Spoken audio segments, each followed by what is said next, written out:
Keeravani sir గురించి మాట్లాడదాం. Of course నాకు చాలా హేట్ వస్తుంది దీనికి మాత్రం, and I'm ready for it because I don't care. Personally నాకైతే నెగటివ్ కామెంట్స్ రాలేదు ఆయన దగ్గర నుంచి. బట్ సెట్ లో ఎలా మాట్లాడతారు, అసలు ఏం చెప్తారు అనేది నేను ఇక్కడ చెప్తాను. పాయింట్ నెంబర్ 1, మెలోడీస్ పాడిన వాళ్ళకి మాత్రం వాళ్ళు ఎలా పాడినా కూడా నేను ఆటోమేటిక్ గా మంచి స్కోర్ చేస్తాను అని ఆయన నోట్తో ఆయనే చెప్పారు. So he's very bias towards melody songs and his compositions. ఎలా పాడినా కూడా మార్క్స్ వేసేస్తారు. ఆయనే కాదు, అక్కడ ఉన్న సునీత గారు, చంద్రబోస్ సార్ కూడా, వీళ్ళందరూ కూడా అంతే. వాళ్ళ సాంగ్స్ పాడితే మాత్రం స్కోర్స్ ఆటోమేటిక్ గా మంచిగా వచ్చేసాయి. సో ఇది point number 1. Point number 2 is very very hurtful to me personally because నేను ఎలిమినేట్ అయ్యే ఎపిసోడ్ లోనే ఏదో విషయంలో నన్ను చూస్తూ చెప్పారు ఇది కూడా. సో ద థింగ్ ఇస్, నేను మీ అందరికీ తెలుసు సూపర్ సింగర్ లో నా ఫైనాన్షియల్ సిచ్యువేషన్ గురించి నేను అంతా బయట పెట్టాను. సో దానివల్ల నేను కొన్ని వెడ్డింగ్ షోస్ అలాంటివి చేయాల్సి వచ్చింది. సో ఈ పాయింట్ మీద సార్ మాట్లాడారు. ఏమన్నారంటే అసలు వెడ్డింగ్ షోస్ చేసేవాళ్ళు నా దృష్టిలో సింగర్సే కాదు, నాకు చాలా అసహ్యం, it's like you're disrespecting music అని మాట అన్నారు. చాలా చాలా బాగా అనిపించింది. అదేంటి అంత స్టేజ్ లో ఉన్నాయని ఇలా మాట్లాడారేంటి అని. సో ఇదొకటి, నన్ను చూస్తూ మాట్లాడారు ఇంకా. So it was very hurtful. Point number 3, so third వచ్చిన వాళ్ళకి ఆయన 1 lakh ఇస్తా అని చెప్పారు. 4th ప్రైజ్ వాళ్ళకి మూవీలో సాంగ్, అండ్ 5th ప్రైజ్ వాళ్ళకి ఆయన గ్రూప్ లో చేర్చుకుంటామని చెప్పారు సార్. సో ఇది ఎలా చెప్పారంటే, 5th ప్రైజ్ వచ్చిన వాళ్ళకి నా దగ్గరకి కొంతమంది రోజు వచ్చి చాకరీ చేస్తూ ఉంటారు, వాళ్ళ ట్రూప్ లో జాయిన్ చేసుకుంటా అని చెప్పారు. ఇలా చాకరీ అనే వర్డ్ వాడారు. అంటే ఇది డిస్రెస్పెక్ట్ఫుల్ కాదా? So this was very very bad. అంటే అలా అనకూడదు, సింగర్స్ ఇలా చాకరీ చేసిపోతారు, నన్ను మిమ్మల్ని కూడా జాయిన్ చేసుకుంటారని ఇలా అన్నారు. సో మీకు ఎలా అనిపిస్తుందో ఇంకా మీరు ఆలోచించండి ఒకసారి. డైరెక్టర్ జ్ఞాపిక ప్రొడక్షన్స్ వాళ్ళ అనిల్ గారు అండ్ హిజ్ వైఫ్, వీళ్ళే మెయిన్ అక్కడ అంతా కంట్రోల్ చేసేది, అంతా వెనకాలంతా చేసేది వీళ్ళే. సో ఫస్ట్ పాయింట్ వచ్చేసి సాంగ్ సెలెక్షన్. ఫస్ట్ నేను మీకు చెప్పినట్టు జడ్జెస్ అక్కడ బయాస్డ్. సో కిరాణి సార్ ఏమో మెలోడీస్ వాడితే వేసేయడం, ఆయన కంపోజిషన్స్ వాడితే వేసేయడం, చంద్రబోస్ సార్ కూడా అంతే, సునీత గారు కూడా అంతే సేమ్.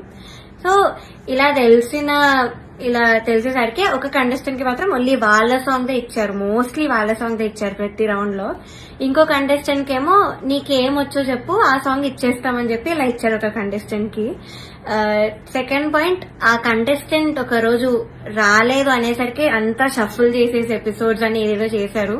అండ్ అలాంటప్పుడు ఇంకెందుకు ఆడిషన్స్ పెట్టి అందరినీ తీసుకొని, ఎందుకు అసలు పార్వతి అంతమందిని తీసుకొని ఒక్క అమ్మాయితో చేయొచ్చు కదా సిల్వర్ జూబ్లీ సిరీస్ అని. సో అదొకటి. థర్డ్ పాయింట్ వచ్చేసి, ఫ్యూచర్ లో ఒక ఎలిమినేషన్ జరుగుతుంది నాకంటే ముందు అని మీరు చూస్తారు ముందు ఎపిసోడ్స్ లో. అయితే ఇది చాలా కామెడీగా అంటుంది మీకు, మీరు నమ్మలేరు కూడా. ఇద్దరిని తీశారు, ఒక అమ్మాయిని ఒక అబ్బాయిని. అయితే కరెక్ట్ షూట్ ఇంకో 2 days లో ఉందనగా వాళ్ళకి సాంగ్స్ మార్చేశారు, ఆ ఇద్దరికే సాంగ్స్ మార్చారు with a very funny reason. Keeravani sir కి రాగం నచ్చదు అని, శివరంజని అనే రాగం నచ్చదు అని వీళ్ళిద్దరిని తీస్తారు. కామెడీ ఏంటంటే అదే రాగంతో ముందు స్కెడ్యూల్ ఒక అబ్బాయి పాడాడు, అబ్బాయికి బాగానే మార్క్స్ వచ్చాయి. అదే స్కెడ్యూల్ లో ఇంకొక అబ్బాయి కూడా పాడాడు, అబ్బాయి కూడా బాగానే మెచ్చుకున్నారు, మంచి కామెంట్స్ వచ్చి అన్ని వచ్చాయి. బట్ వీళ్ళిద్దరికి మాత్రమే సాంగ్స్ మార్చేశారు. అయినా కూడా దీస్ 2 పాపం ఆ టైంకి నేర్చుకొని I think they did very well మార్చినా కూడా. కానీ వాళ్ళనే ఎలిమినేట్ చేశారు యాజ్ ఐ ఎక్స్పెక్టెడ్. నేను అప్పుడు అనుకున్నా యాక్చువల్లీ సాంగ్ ఇలా మార్చేసి అంతే ఏదేదో చేస్తున్నారో, నేను అప్పుడు అనుకున్నా వీళ్ళిద్దరిని తీసే ఛాన్స్ ఉంది అని. And the thing is, కిరాణి sir రాగం నచ్చకపోతే మరి ఎందుకు చేశారో తెలీదు. అంతర్యామి అనే పాట అదే రాగంలో చేశారు. బట్ ఏమో ఆ ఫన్నీ రీజన్స్ అయితే వీళ్ళిద్దరు సాంగ్ అయితే తీసేశారు కరెక్ట్ ఎలిమినేట్ చేసే ముందు. అండ్ నౌ నేను ఎందుకంత మెంటలీ ఎఫెక్ట్ అయ్యాను అని ఇప్పుడు చెప్తాను. ఫస్ట్ థింగ్, నేను చెప్పినట్లు డిస్క్రిమినేషన్ అది, ఇంకా జడ్జెస్ యొక్క డిస్గస్టెడ్ లుక్ తో నన్ను చూడడం, ఎప్పుడు ఒక చీడ పురుగును చూసినట్టు చూడడం. They treated me like I'm worthless. So అలా ట్రీట్ చేశారు, జోక్స్ వేశారు వాళ్ళు కూడా నా బాడీ మీద. ఇవన్నీ నాకు ఆడియన్స్ ద్వారా తెలిసింది, వాళ్ళకి వినిపిస్తుంది కాబట్టి వాళ్ళు పక్కనే ఉంటారు. సో నేనైతే అస్సలు ఎక్స్పెక్ట్ చేయలేదు, ఇలాంటి జడ్జెస్ దగ్గర నుంచి అయితే అస్సలు ఎక్స్పెక్ట్ చేయలేదు. అంటే నేను ఇన్ని షోస్ చేశాను, తమిళ్లో పాడాను, అన్నిట్లో పాడాను, ఎప్పుడు కూడా ఇలాంటి ఎక్స్పీరియన్స్ ఒక జడ్జెస్ నుంచి అయితే నాకు ఎప్పుడూ లేదు. శ్వేతామోహన్ గారు ఇప్పటికి కూడా మాట్లాడతారు, నన్ను ఏంజల్ అంటారు, the sweetest, the most talented అంటారు. అలాంటిది ఇక్కడ వీళ్ళే నన్ను ఇలా ట్రీట్ చేస్తున్నారు, ఇలాంటి మాటలు అంటున్నారని చాలా చాలా బాగా అనిపించింది. అండ్ సెకండ్ థింగ్, ప్రొడక్షన్ వాళ్ళు ఎస్పెషల్లీ అవుట్ఫిట్స్ విషయంలో మమ్మల్ని బొడ్డు కింద కట్టుకో, సారీస్ ఇచ్చి కిందకి కట్టుకో, ఇలా ఎక్స్పోజింగ్ చేయన్న వేలో చెప్పారు. చాలాసార్లు తిప్పేవాళ్ళు నన్ను ఎస్పెషల్లీ కరెక్ట్ పాడే ముందు. అంటే ఎగ్జాస్ట్ అయిపోయేదాన్ని ఆ టైంకి, అయినా కూడా ఐ గేవ్ మై బెస్ట్, అది వేరే విషయం. అండ్ ఇలా బాడీ షేమింగ్, ఆ కాస్ట్యూమ్ డిజైన్ అయితే నా ఫేస్ మీద అన్నాడు, ఇలాంటి బాడీకి నేను ఇంకేం ఇవ్వగలను అన్న మాట అన్నాడు.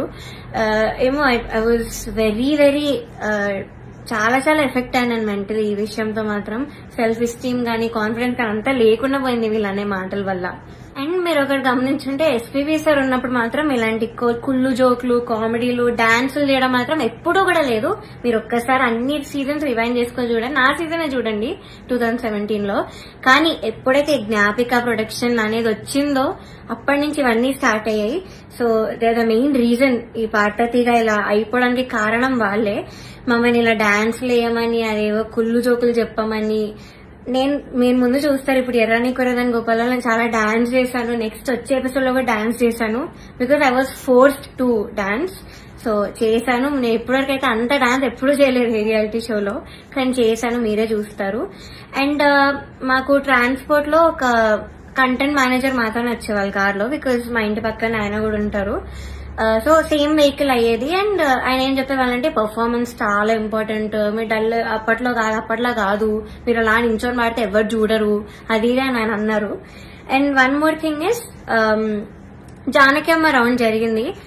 మీ అందరికీ తెలుసు నాకు జానకి అమ్మకున్న బాండింగ్, నా పోస్ట్ కూడా ఉంటుంది అక్కడ ఇన్స్టాగ్రామ్ లో. సో అన్ని ఫొటోస్ ఉన్నాయి నా దగ్గర, ఆమెతో అంత ఎక్స్పీరియన్స్ ఉంది అమ్మమ్మతో, చాలా స్వీట్ మెమరీస్ ఉన్నాయి. అవన్నీ నేను చెప్దాం అనుకున్నా కూడా నేను చెప్పనివ్వలేదు స్టేజ్ మీద.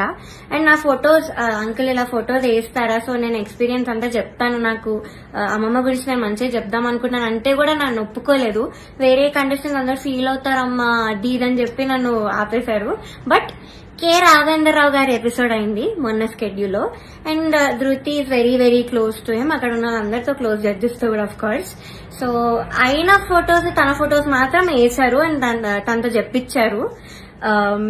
నేను చేస్తే మాత్రం వద్దని, తను చేస్తే మాత్రం మంచిగా చూపించారు, అంత హైప్ చేశారు. ఇది మీకు న్యాయం అనిపిస్తుందా, మీరే చెప్పండి.